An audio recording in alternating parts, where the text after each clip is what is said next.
Su-57 vs J-20, which one is superior? A comparison of the fifth-generation Russian and Chinese aircraft. Su-57 vs J-20.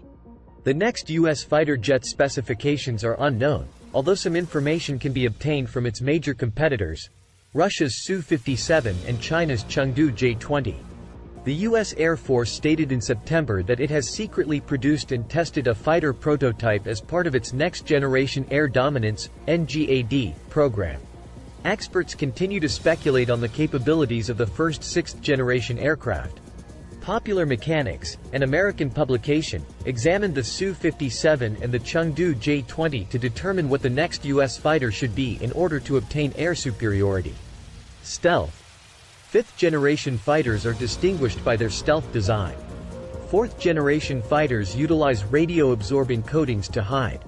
Su-57 and J-20 were built with stealth from the start. Su-57. The Su-57 is considered the least secretive fifth-generation competitor.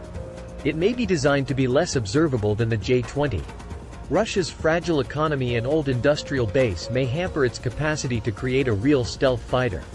I would call the Su-57 something between the Super Hornet or the Silent Eagle International Roadmap and the Chinese J-20, and it is closer to the first than to the second, explained aviation analyst Tyler Rogoway. Second Su-57 serial model in development. Recent photographs reveal that Komsomolsk-on-Amur, Russia's aviation manufacturer, has improved production tolerances. J-20. While there is still debate over how stealthy the Chinese J-20 is, it is believed to be more difficult to detect than its Russian competitor. The design of the J-20 is very similar to the American F-22 Raptor, although there are some distinct differences between these two aircraft. At first, people thought the J-20's forward wing's aerodynamic design made the plane less stealthy.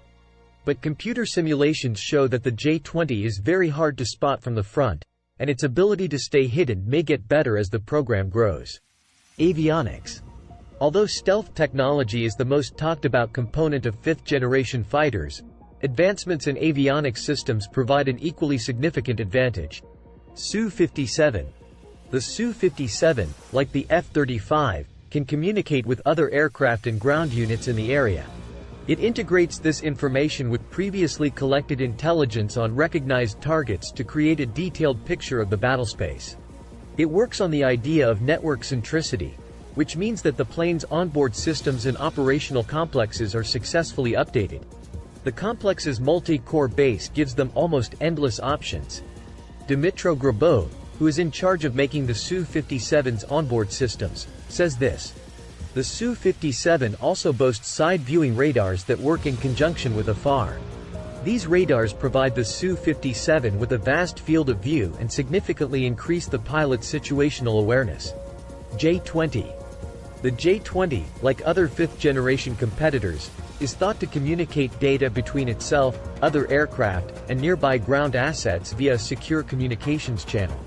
The J-20 also incorporates an infrared electro-optic search and surveillance sensor and a passive optoelectric detection system, which provides the pilot with 360-degree situational awareness. Rumor has it these technologies are advanced enough to compete with the F-35 systems. Maneuverability. The closer fighters are to each other when they engage, the more maneuverable they must be to win. But at long distances, avionics and the effectiveness of weapon systems become a more significant advantage.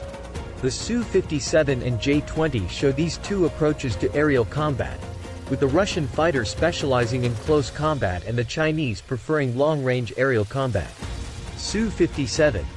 As in the Su-35 of the fourth generation, the Su-57 uses an all-around deviation of the thrust vector, which provides high maneuverability. At low speeds, thrust vector control allows the pilot to enter the aircraft into sharp rolls and loops.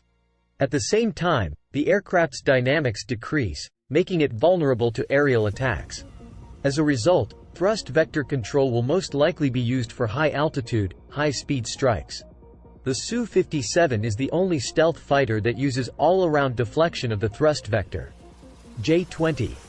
The Chinese Air Force's original J-20s did not have thrust vector control. However, China has declared that the current version of the J-20B fighter will have this capability. According to J-20 test pilots, the aircraft's maneuverability is comparable to that of the fourth-generation Chinese fighter, the J-10. Another analysis by Chinese aerospace engineer Song Wenkong indicated that the plane would be more agile than most experts predicted. New U.S. Air Force fighter.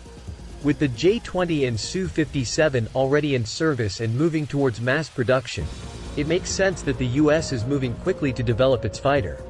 And in keeping with America's aviation pedigree, they will likely seek to outflank the capabilities of Russia's and China's top fighter jets. As long as stealth technology continues to develop, the new U.S. fighter jets can make a massive leap in avionics and data fusion. F-35 pilots are head and shoulders above the competition in terms of situational awareness, thanks to the aircraft's ability to receive and organize data from multiple sources in a single interface.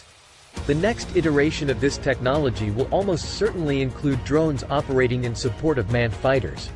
This will expand the weapons and transmission range's armory and protect the pilot.